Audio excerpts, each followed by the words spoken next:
Fake cryptocurrency OneCoin, Ruja Ignatova is the world's most wanted woman. Dubbed the missing crypto queen, she's on the FBI's top 10 most wanted list after defrauding investors of $4.5 billion and then vanishing. In 2017, the world of finance was shaken to its core. The self-proclaimed crypto queen Ruja Ignatova disappeared without a trace. Once celebrated as a trailblazer in cryptocurrency, her rise to stardom was as meteoric as her fall from grace. Behind the glittering facade of OneCoin, a so-called revolutionary cryptocurrency empire, lay a scheme that left countless victims bankrupt and broken. Today, whispers suggest that she is hiding in Cape Town, South Africa, blending into the shadows of the mother city. But who is Ruja Ignatova, and how did she go from being a celebrated visionary to one of the most wanted fugitives? In today's video, we deep dive into the rise and fall of Ruja Ignatova. Ruja Ignatova was born on May 30, 1980 in the industrial town of Rumours, Bulgaria, to Plamen and Aveska Ignatov. Her parents, though not wealthy, were highly regarded for their work ethic and intellect. Plamen was a mechanical engineer who worked in a factory, while Aveska was a teacher with a passion for literature. Together, they instilled in Ruja and her younger brother, Konstantin, a strong sense of discipline and hunger for education. From a young age, Ruja stood out among her peers. She was often described as a curious and driven child, excelling in school and displaying a knack for languages and mathematics. Her family relocated to Schramberg, a small town in southwestern Germany, when Ruja was still a teenager. This move was prompted by Bulgaria's political and economic instability in the wake of the Cold War, and the Ignatov family sought better opportunities abroad. In Germany, Ruja thrived in her new environment. She quickly mastered German, adding it to her repertoire of languages, which already included Bulgarian and English. Academic achievements earned her scholarships, paving the way for higher education. She pursued a degree in economics and law, and later attained a PhD in European private law from the prestigious University of Constance. Her professors and classmates were captivated by her intellect and presence. She had a rare gift for simplifying complex legal and financial theory, making them relatable and understandable.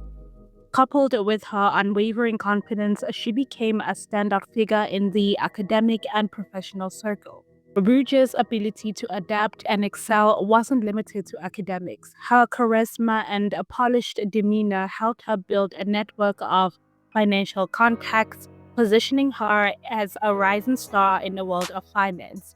These qualities would later become instrumental in her rise as the face of OneCoin, though they would also play a role in her eventual downfall. OneCoin was established in 2014 by Ruja Ignatova. It was marketed as a revolutionary cryptocurrency that would surpass Bitcoin in accessibility and profitability. The company was headquartered in Sofia, Bulgaria, and promoted globally through an aggressive multi-level marketing strategy. To those who are not familiar with what an MLM scheme, aka a multi-level marketing scheme, it's a business model where participants earn money, not only by selling a product or service, but by also recruiting others to join the business. Each new recruit is encouraged to bring in more people, creating multiple levels in the structure. Participants at the top of the hierarchy benefit the most because they earn a percentage of the sales made by people below them. While some MLMs are legal, pyramid schemes disguise themselves as MLMs. In pyramid schemes, the focus is on recruitment rather than selling a real product or service, which makes them illegal in many countries. OneCoin used this model by encouraging participants to recruit others to buy fake cryptocurrency packages. It is really a pleasure for me to be here 1.5 years after we launched our cryptocurrency OneCoin. I think Today we spoke a lot about the network, the vision for the network, how big we want to be. But as always, I want us to remember what this network is about. This network was created to become and to fuel the growth of OneCoin, which I strongly believe will be the #1 cryptocurrency worldwide. From the onset, OneCoin targeted a wide range of audiences, including those unfamiliar with cryptocurrency, by selling educational packages that came with tokens supposedly used to mine OneCoins. The scheme gained traction quickly, attracting millions of investors before being exposed as a Ponzi scheme. Ruja Ignatova's OneCoin scheme was one of the largest and most audacious of financial frauds in history, swindling people out of approximately $4 billion. Some estimates go as high as $15 billion. Here's how the scam worked and its mechanisms of deception. And the reason why I believe it is because I see all of you here. OneCoin is easy to use. OneCoin is for everyone. Make payments everywhere, everyone, globally. And this is who we are, global citizens of a small world wanting to make a change. Ruja marketed OneCoin as a new type of cryptocurrency, a similar and more accessible alternative to Bitcoin. She claimed that it was backed by a blockchain technology, the same system that ensures the transparency and security of cryptocurrencies such as Bitcoin and Ethereum. The problem, OneCoin had no actual blockchain. It was entirely fake. While Ruja and her team say that the currency's transactions were recorded on a decentralized ledger, no system existed. All transactions were manipulated internally by the company, making the entire currency an illusion. OneCoin was structured like a pyramid scheme, combining multi-level marketing tactics with a promise of exponential returns. 1. OneCoin did not directly sell cryptocurrency. Instead, it sold educational packages about cryptocurrency and trading, priced between €100 and €118,000. Buyers were given tokens that could possibly be used to mine OneCoins. 2. It had a recruitment focus. Investors were incentivized to recruit others to buy these packages, earning commissions and bonuses for bringing in new participants. And 3. The fake mining claims. The mining of the OneCoins was entirely fabricated. In reality, the company simply created numbers on its database and assigned them to investors' accounts. Then Ruja claimed OneCoin's value was steadily increasing due to demand, but in reality, the price was manipulated internally by the company. Investors were shown misleading graphs and dashboards on the OneCoin website that reflected fake growth. For instance, in 2015, OneCoin claimed each coin was worth €5. By early 2017, they falsely advertised its value as over €20 per coin. This illusion of increasing the value convinced people to pour money into the scheme. OneCoin promised investors they would convert their coins into a traditional currency via its proprietary exchange, Xcoins. However, access to this platform was heavily restricted. Only a fraction of users could withdraw limited amounts of money, and those withdrawals were often delayed. Most people found themselves unable to cash out their supposed profits, leaving their wealth trapped in a fake ecosystem.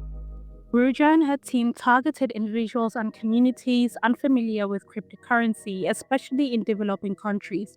OneChain seminars were held worldwide, including Africa, Southeast Asia, and Eastern Europe. They preyed on people's aspirations for financial freedom.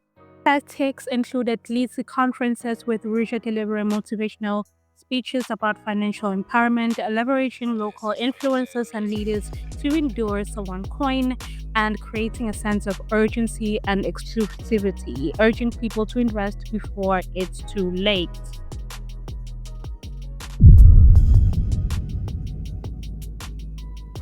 Between 2014 and 2017, Ruja Ignatova's OneCoin scheme deceived millions of investors across the globe, exploiting their trust and dreams of financial freedom. The scam's massive scale left devastation in its wake, with victims spanning continents. I was €10,000, but of course you speak to family, friends, and then they speak to their family and their friends, and it just goes on. This grew like wildfire. So from my investment and the people that I spoke to, it's a collective loss of over €250,000. Oh my gosh.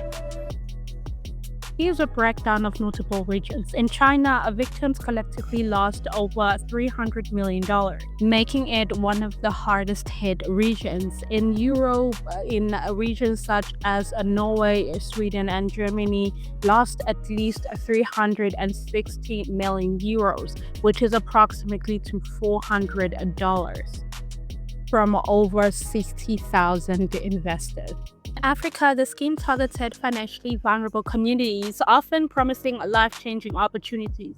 Losses in Africa were estimated to exceed $200 million, with countries like Uganda, Kenya, where many individuals were lured into the scheme by selling their livestock, land, and savings to buy into OneCoin. In India, the Indian authorities estimated that around $75 million was lost to OneCoin, with multiple arrests of local promoters tied into the operation. While exact figures are elusive, conservative estimates place the total losses at $4 billion, with higher-end projections suggesting that the scheme defrauded victims of as much as $15 billion, making it one of the largest Ponzi schemes in history. When law enforcement agencies began scrutinizing OneCoin in 2017, Ruja Ignatova disappeared. Her brother Konstantin took over but was arrested in 2019 and pleaded guilty to fraud and money laundering. Today, millions of victims are still fighting to recover their losses, but the decentralized and opaque nature of OneCoin's operations have made restitution challenging. Ruja's cunning and the scale of her deceit left a mark on history as one of the largest financial scams ever orchestrated. Since her disappearance in 2017, Ruja Ignatova has become one of the world's most elusive fugitives. Despite massive international efforts to locate her, the CryptoQueen has remained a step ahead of authorities. In June 2022, she was added to the FBI's 10 most wanted fugitive list with a reward of $100,000 offered for information leading to her capture. Recent reports have fueled speculations that Ruja may be hiding in Cape Town, South Africa, under the assumed identity. Let me know your thoughts down in the comment section regarding to the story. Until I see you again in my next video, bye for now.